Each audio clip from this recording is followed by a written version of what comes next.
आदरणीय सभापति जी, एनडीए का तीसरी बार सरकार में आना एक ऐतिहासिक घटना है। आजादी के बाद ये सौभाग्य दूसरी बार इस देश में आया है और 60 साल के बाद आया। इसका मतलब ये सिद्धि पाना कितना कठोर परिश्रम के बाद होता है, कितना अभूतपूर्व विश्वास संपादन होने के बाद होता है। ऐसे ही ये राजनीति के खेल से नहीं होता है, जनता जनार्दन की सेवा से प्राप्त आशीर्वाद से होता है। आदरणीय सभापति जी, जनता ने हमें स्थिरता और निरंतरता इसके लिए जनादेश दिया है। लोकसभा चुनाव के साथ ही आदरणीय सभापति जी, लोगों की नजर से चीजें जरा ओझल हो गई। लोकसभा के चुनाव के साथ साथ हमारे देश में 4 राज्यों के बीच चुनाव हुए और आदरणीय सभापति जी, इन चारों ही राज्यों में एनडीए ने अभूतपूर्व सफलता प्राप्त की है। अभूतपूर्व सफलता प्राप्त की।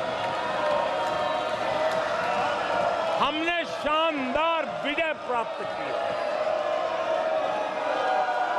महाप्रभु जगन्नाथ जी की धरती उड़ीसा ने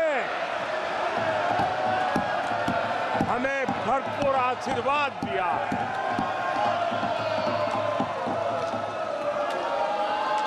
आदरणीय सभापति जी, आंध्र प्रदेश एनडीए ने क्लीन स्वीप किया है। सूक्ष्मदर्शक यंत्र में भी ये नजर नहीं आते हैं।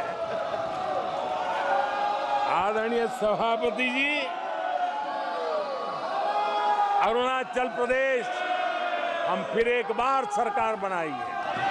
सिक्किम में एनडीए ने फिर एक बार सरकार बनाई है। अभी 6 महीने पहले ही आदरणीय सभापति जी, आपका होम स्टेट राजस्थान, मध्य प्रदेश और छत्तीसगढ़ में हमने प्रचंड विजय पाया है।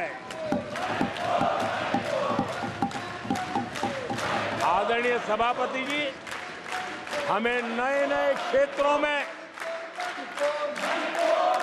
जनता का प्यार मिल रहा है, जनता का आशीर्वाद मिल रहा है। आदरणीय सभापति जी,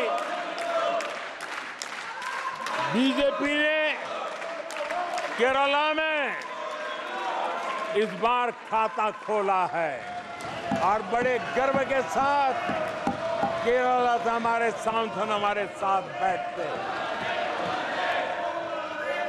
तमिलनाडु में कई सीटों पर बीजेपी ने दमदार उपस्थिति दर्ज की है। कर्नाटक, यूपी और राजस्थान में पिछली बार की तुलना में बीजेपी का वोट परसेंट बढ़ा है। आने वाले समय में 3 राज्यों में चुनाव है। जिन राज्यों में चुनाव, उसमें से 3 की मैं बात करता हूं। महाराष्ट्र, हरियाणा और झारखंड, यहां चुनाव आ रहे हैं। आदरणीय सभापति जी, पिछली विधानसभा में इन 3 राज्यों में हमें जितने वोट मिले थे, इस लोकसभा चुनाव में इन 3 राज्यों में उससे भी ज्यादा वोट मिले हैं। आदरणीय सभापति जी, पंजाब में भी हमारा अभूतपूर्व प्रदर्शन रहा है और हमें बढ़त मिली है। जनता जनार्दन का भरपूर आशीर्वाद हमारे साथ है।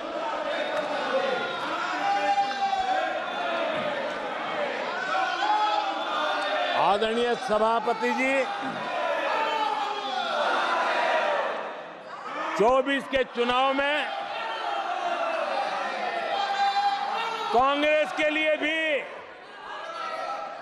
इस देश की जनता ने जनादेश दिया है और इस देश की जनादेश है कि आप वहीं बैठिए,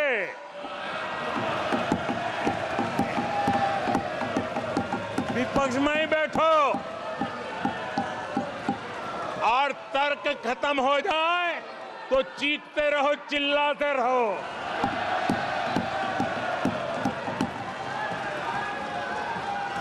आदरणीय सभापति जी, कांग्रेस के इतिहास का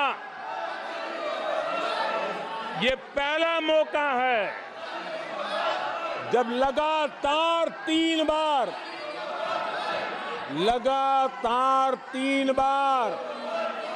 कांग्रेस 100 का आंकड़ा पार नहीं कर पाई है। कांग्रेस के इतिहास में ये तीसरी सबसे बड़ी हार है,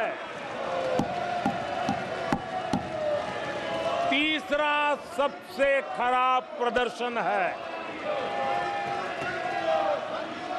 अच्छा होता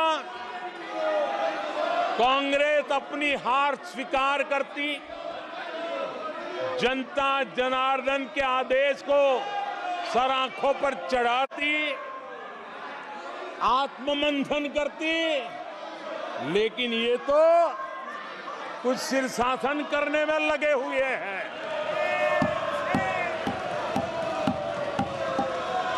और कांग्रेस और उसकी इकोसिस्टम दिन रात बिजली जला करके हिंदुस्तान के नागरिकों के मन में ये प्रस्थापित करने की कोशिश कर रहे हैं कि उन्होंने हमें हरा दिया है। आदरणीय सभापति जी, ऐसा क्यों हो रहा है, मैं जरा अपने सामान्य जीवन के अनुभव से बताता हूं। कोई छोटा बच्चा साइकिल लेके निकला है और अगर वो बच्चा गिर जाता है, साइकिल से लुढ़क जाता है, रोने लगता है, तो कोई बड़ा व्यक्ति आकर के उसके पास पहुंच जाता है और उसको कहता है, देखो चींटी मर गई, देखो चिड़िया उड़ गई, अरे देखो तुम तो बहुत बढ़िया साइकिल चलाते हो, अरे तुम तो गिरे नहीं हो। ऐसा करके उसका जरा मन ठीक करने के लिए प्रयास करते हैं, उसका ध्यान भटका करके उस बच्चे का मन बहला देते हैं। तो आजकल बच्चे का मन बहलाने का काम चल रहा है।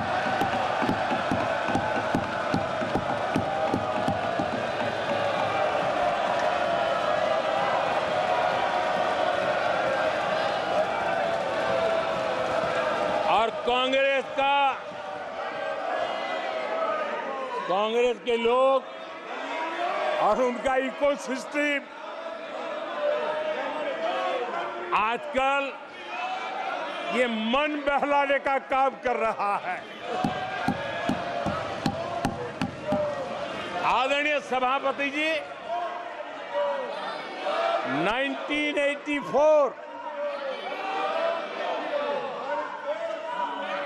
उस चुनाव को याद कीजिए उसके बाद इस देश में 10 लोकसभा के चुनाव हुए। 10 लोकसभा के चुनाव हुए। 84 के बाद 10-10 लोकसभा के चुनाव होने के बावजूद भी कांग्रेस 250 के आंकड़े को